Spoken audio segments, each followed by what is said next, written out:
Hai Sobat Zarko, apa kabar semuanya? Kembali lagi di segmen konten belajar geografi yuk.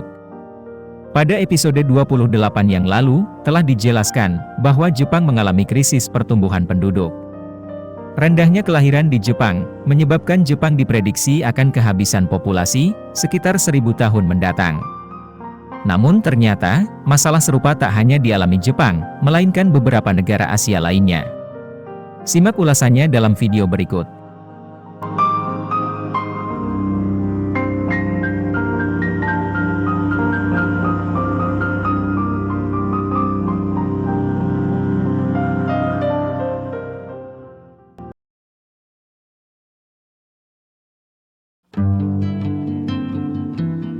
Pada awal masuknya era modern, banyak pakar mengingatkan akan pentingnya menekan angka pertumbuhan penduduk, guna menyeimbangkannya dengan lahan dan sumber daya yang tersedia. Namun, yang terjadi, beberapa negara justru tidak hanya menekan pertumbuhan penduduk, melainkan jatuh pada krisis penduduk, akibat pertumbuhan penduduk yang minus. Berikut ini 3 negara Asia selain Jepang, yang mengalami resesi penduduk. Check it out! Yang pertama, Tiongkok. Pada awalnya, Tiongkok mengupayakan sebuah program yang bernama, Satu Pasangan, Satu Anak. Upaya itu dilakukan, demi menekan jumlah penduduk Tiongkok yang telah melebihi angka 1 miliar. Namun, saat industri negara tirai bambu itu berkembang pesat, kebutuhan akan jumlah tenaga kerja juga meningkat. Mirisnya, pertumbuhan penduduk Tiongkok terlanjur minus, termasuk minus 800.000 pada tahun 2021 lalu. Selain karena faktor pandemi, angka kesuburan di Tiongkok jauh di bawah level standar, yaitu hanya 1,16 kelahiran setiap wanita.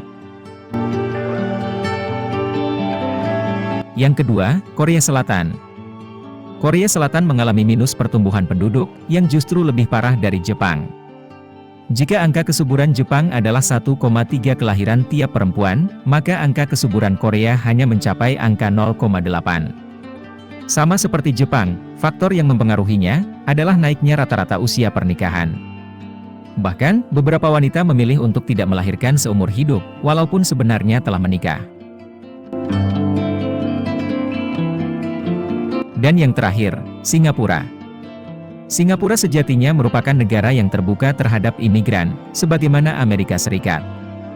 Tidak mengherankan, apabila Singapura menjadi negara multi-etnis di Asia.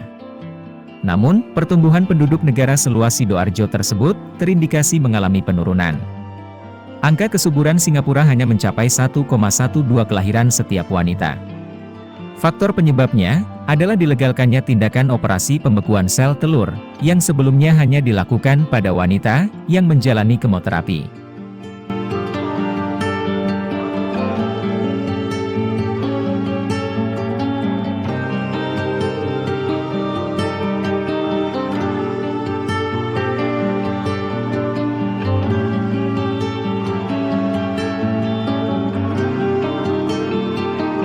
Itulah negara-negara Asia selain Jepang, yang juga mengalami krisis dan resesi penduduk.